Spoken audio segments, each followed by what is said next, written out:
नमस्कार दर्शकों, आज हमारी एसी न्यूज की टीम पहुंच चुकी है सतलोक आश्रम उदन बैतूल में, जहां संत रामपाल जी महाराज जी के सानिध्य में 3 दिवसीय महासमागम का आयोजन किया गया है। इस महासमागम में अनेकों भव्य कार्यक्रम होते हैं, जिसमें से है एक आध्यात्मिक प्रदर्शनी। तो इस बार ऐसा क्या है आध्यात्मिक प्रदर्शनी में, उससे हम रूबरू होते हैं। नमस्कार सर। जी नमस्ते जी। यहाँ पर क्या प्रदर्शित किया जा रहा है? यहाँ पर ये बताया जा रहा है कि काशी के तथाकथित ब्रह्मांड भोले श्रद्धालुओं को स्वर्ग भेजने के नाम पर एक काशी में क्रोध लगाने का षड्यंत्र रचते हुए इन पंडितों ने क्या करा, काशी में एक योजना बनाई है कि काशी में एक क्रोध लगाई जाए और जिससे श्रद्धालुओं के मोक्ष हो जाए। ऐसी योजना बना रहे, झूठी योजना बना रहे हैं। उनके हिसाब से उनकी योजना कोई ऊपर से कोई आदेश नहीं, ऐसी योजना अपने हिसाब से बना रहे हैं। इस प्रदर्शनी में बस इतना ही। जैसे श्रद्धालुओं का पूरी काशी में अफवाह फैलाई गई थी कि काशी में क्रोध लेगा वो मोक्ष पाएगा, ऐसी अफवाह फैलाई गई थी। उस अफवाह के कारण भोले श्रद्धालु ये पंडित जी के घर अपने माँ बाप को रखने आए, लेकिन पंडित जी हमारे भी माँ बाप बूढ़े हो गए हैं, अब इनका मोक्ष करा देना, हम कुछ आपको दान दक्षिणा देते हैं, ये दान दक्षिणा ले लो और हमारे माँ बाप को आपके यहाँ रख लो। ऐसी योजना बनाकर ना, ये लिखा हुआ भी ऐसा है कि काशी में क्रोध के नीचे गर्दन कटवा कर स्वर्ग जाने के लिए पांडवों को धन देते हो श्रद्धालु। पांडवों ने धन के लालच में श्रद्धालुओं को पेइंग गेस्ट की तरह अपने घरों में रखना शुरू कर दिया, मतलब कि अतिथि के रूप में बूढ़े माँ बाप को रखना शुरू कर दिया इन पंडितों ने, झूठी अफवाह फैलाकर कि काशी में मोक्ष हो जाएगा। ऐसा यहाँ पर हम देख रहे हैं कि कबीर साहब जी बैठे हैं और कई श्रद्धालु बैठे हैं यहाँ पे। ये क्या दर्शाना चाह रहे हैं? यहाँ पर यह बताया गया कि कबीर परमेश्वर जनता का भ्रम निवारण करते हुए कि भक्ति करने वाला चाहे कहीं शरीर त्यागे वो अपने आदेशित लोग को ही जाता है। यहाँ पर कबीर साहब जी का और कुछ राजा है उनका कटआउट सा लगाए हुए हैं। यहाँ पर क्या प्रदर्शित किया जा रहा है? देखिए, एक प्रदर्शनी को दायित्व क्या है, परमात्मा ने ब्राह्मण द्वारा फैलाई गई अफवाहों का भ्रम खंडन करने के लिए परमात्मा की प्रदर्शनी में जो दिखाया गया है, यह है काशी में जो पंडित लोगों ने भ्रम फैलाया था कि जो काशी में मरेगा वह जाएगा और जो मगर में मरेगा वह नरक में जाएगा और गधा बनेगा। इसका खंडन परमात्मा ने अपने शब्दों में बताया कि जो सतभक्ति करता है उसकी मुक्ति होती है, न काशी से होती है न मगर से होती है। जो वेद शास्त्र के आधार पर भक्ति करेगा उसकी मुक्ति होगी। तो परमात्मा कबीर साहब कहते हैं कि देखना, हम अपना शरीर यहाँ से चलकर मगर में छोड़ेंगे, आप मगर में देखना आप हम कहाँ जाते हैं। उस दौरान परमात्मा के जो शिष्य वीर सिंह बघेल थे, उसके पीछे परमात्मा के पीछे राजा की सेना और पंडित लोग अपना शास्त्र लेकर मगर जाते हुए यह प्रदर्शनी में दर्शाए गए हैं और इसकी लीला परमात्मा आगे प्रदर्शनी में दिखा रहे हैं। यहाँ पर जो सीन दिखाई दिया जा रहा है इसमें क्या बताया जा रहा है? इसमें ये बताया जा रहा है कि जब कबीर परमात्मा जी सतलोक गमन के पहले मगहर आए, वहाँ पर राजा ने परमात्मा जी से कहा कि मैं परमात्मा जी आपके स्नान के लिए मैं जल की व्यवस्था, स्वच्छ जल की व्यवस्था कर रखा हूँ। तब परमात्मा जी ने कहा कि मैं बहती हुई दरिया के पानी में स्नान करता हूँ, जो दरिया बहती है नदिया, उसके बहते हुए पानी में मैं स्नान करता हूँ।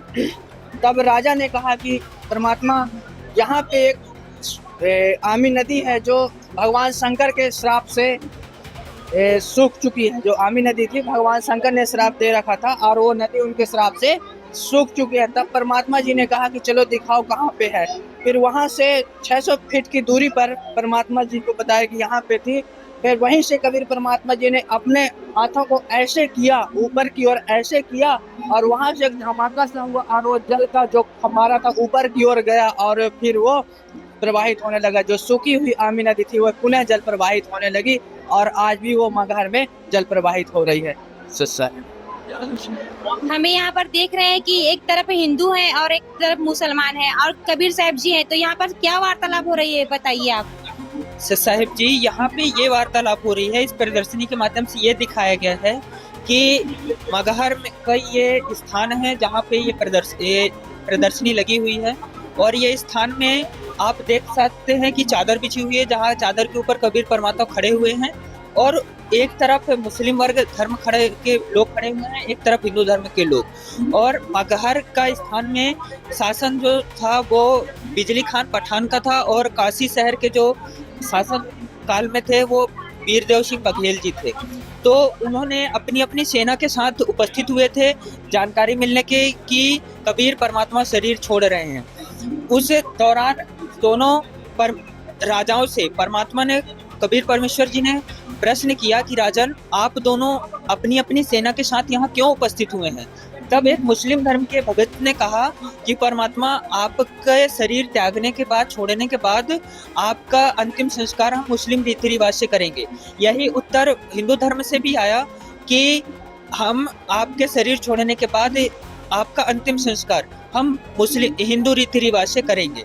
यही वार्तालाप हो रही है। तो परमात्मा जी ने, कबीर परमेश्वर जी ने कहा कि आपको मैं 120 साल में, आप दोनों मेरे शिष्य हैं, क्या आपको यही ज्ञान प्राप्त हुआ कि आप अभी भी एक दूसरे को दो भाग में समझ रहे हो, जबकि हम एक पिता, एक परमेश्वर की संतान हैं, एक परमात्मा के बच्चे हैं।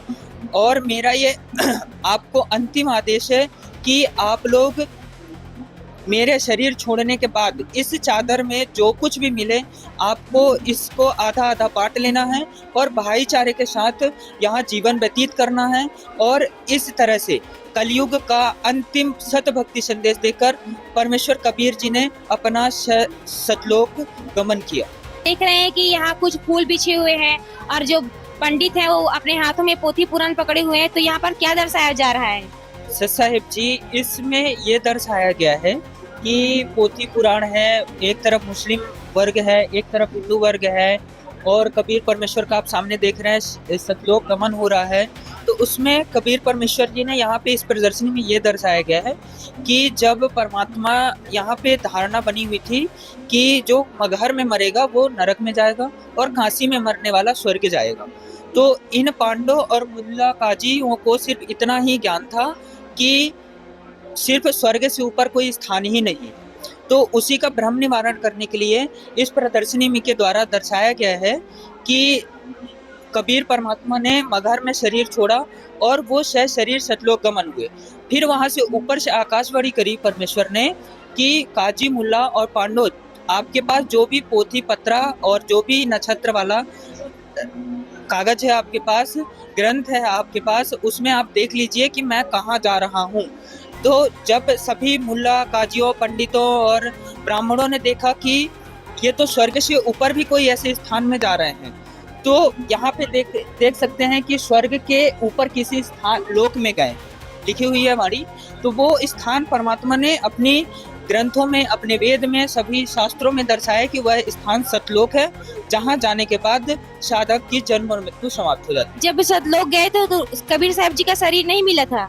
जी नहीं, जब वो सतलोक गए थे उनको एक चादर नीचे बिछवाई थी कबीर परमेश्वर जी ने और एक चादर अपने ऊपर बिछवाई थी और दोनों धर्मों को कहा था कि इस चादर में जो कुछ भी मिले आप दोनों आपस में बांट लेना। तो जब उन्होंने शरीर छोड़ा तो उस चादर में सिर्फ फूल बिछे मिले थे परमेश्वर के। इस प्रदर्शनी के माध्यम से क्या बताया जा रहा है? इस प्रदर्शनी के माध्यम से बताया जा रहा है कि कबीर परमेश्वर के साथ शरीर सतलोक चले जाने के बाद अपनी गलती पर पछतावा करके आपस में गले मिलते हिंदू और मुस्लिम भाई। इस तरह कबीर परमेश्वर ने लालची पंडों द्वारा फैलाए भ्रम का निवारण भी किया और हिंदू मुस्लिम में होने वाले आपसी गृह युद्ध को भी टाल दिया, जो कि महाभारत से भी भयंकर युद्ध होता। और ये फूल क्या प्रदर्शित कर रहा है? फूल यह प्रदर्शित कर रहे हैं, जब आपस में हिंदू और मुस्लिम भाई लड़ रहे थे तो कबीर परमेश्वर ने आकाशवाणी की कि खोलो पर्दा है, उसमें है नहीं मुर्दा। तो कबीर परमात्मा सा शरीर सतलोक चले गए और जब उसमें से पर्दा उठाया गया तो सिर्फ फूल ही मिला। उसको हिंदू और मुसलमान भाई, यानी शरीर के आकार में फूल ही मिला। तो हिंदू और मुसलमान भाई उस फूल को आपस में बांट लिए और एक हाथ की दूरी पर हिंदू ने उसकी यादगार के लिए अपना मंदिर बनाया और मुसलमान भाई ने उसकी यादगार के लिए मस्जिद बनाया। है कि एक तरफ मुसलमान का मंदिर बना हुआ है और एक तरफ हिंदू का। तो यहाँ पर मजार कबीर साहब लिखा हुआ है मुसलमानों की तरफ, और इधर देख रहे हैं कि कबीर साहब समाधि मंदिर मगर। तो यहाँ लिखा है, कवानी लिखी है, कबीर नौ मन सूद उलझिया, ऋषि रहे झकमार, सदगुरु ऐसे सुलझा दे उलझे न दूजी बार। इसमें क्या प्रदर्शित किया जा रहा है? सत साहिब जी, इसके माध्यम से आपको दिखाई देगा जब परमात्मा 1518 में सासरी मगार से सतलोक गए थे तो उनके नीचे कमल को सुगंधित फूल मिला था, तो आधा मुसलमान भाइयों ने बांट लिया था, आधा मुसलमान ने आधा हिंदुओं ने। मुसलमान भाइयों ने आधा फूल का मस्जिद बनवा लिया था और हिंदू भाइयों ने मंदिर यादगार बनवाई थी। आज भी है, आप देखना चाहते तो वहाँ जाकर देख सकते हैं, जैसे यहाँ पे दिखाया गया एज इट इज वहाँ भी विद्यमान है। वहाँ किसी भी प्रकार की कोई छुआछूत नहीं है, वहाँ आपस में हिंदू मुसलमान भाई मिलकर रहते हैं। आप वहाँ जाकर देख भी सकते हैं, जैसे यहाँ पे आपको झांकी के माध्यम से दिखाया गया है। क्या हिंदू के मंदिर में मुसलमान भी जा सकते हैं? जी बिल्कुल, एक ही द्वार है, आप अंदर से देख सकते हैं। हिंदू भाई बहन मस्जिद में जा सकते हैं, मस्जिद के भाई बहन इसमें भी आ सकते हैं। कोई भेदभाव नहीं है? कोई भेदभाव नहीं है, सब मिलकर रहते हैं। क्या आप पहली बार आए हो यहाँ पास? यस, कैसे लगा आपको यह प्रदर्शनी देखकर? बार आकर मुझे इतना बेहतर लग रहा है, सुकून मिल रहा, और मुझे मेरे विचारों को शांति देने के लिए कबीर पंथी विचार अच्छे लगे, मैं इसीलिए आया हूँ यहाँ। मेरा आने का उद्देश्य ये है। ये प्रदर्शनी देखकर क्या कैसे लगा आपको? प्रदर्शनी देख के ये लगा कि यार मानव को कैसे जीना चाहिए।